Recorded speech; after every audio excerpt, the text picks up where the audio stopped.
We met a long time ago now, during uni. You've been through my entire career, I suppose, and the peaks and troughs that we enjoyed. What do you think the hardest period was for us, or for me, maybe? Towards the end of your career, I think was really tough. At the end of the World Cup in 2011, being captain, you had to deal with a lot of distress through the press. I think that it really hurt you. I think you were really struggling. I thought I dealt with that all right at the time, but did you not? I think that you dealt with it well, but I think that the hard thing was that a lot of people didn't really know what was going on, and maybe what was being relayed in the press wasn't necessarily the truth during that tour. So then you found it really hard to think that people thought you were someone you weren't. It led on then to you having to retire through injury shortly after. So you went through all of that to then knowing that you were not going to get back fit, and you were sort of told that this was a career-ending injury. I remember that year. I remember being really disappointed and upset about having to retire. I suppose in hindsight, it's sort of like a bereavement. It's like taking away part of your life and not knowing how to sort of deal with that frustration. You know, and you've always said that you have no idea how to replace that high, and that's really hard. That's really hard to deal with. I still don't. No, you probably never will. Thanks. Sorry.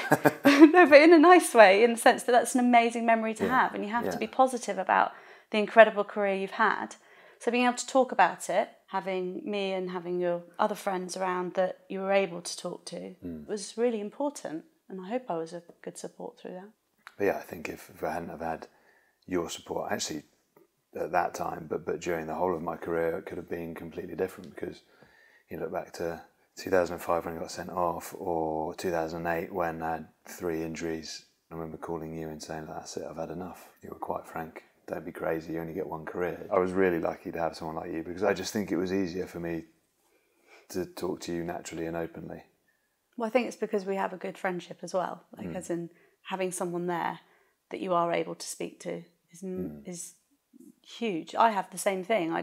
All the things I was internalising and coping with your things, I would talk to my friends. A load of my mates have now retired as well, and a lot of them have very different and complex issues that they deal with, and actually a lot of them talk to you.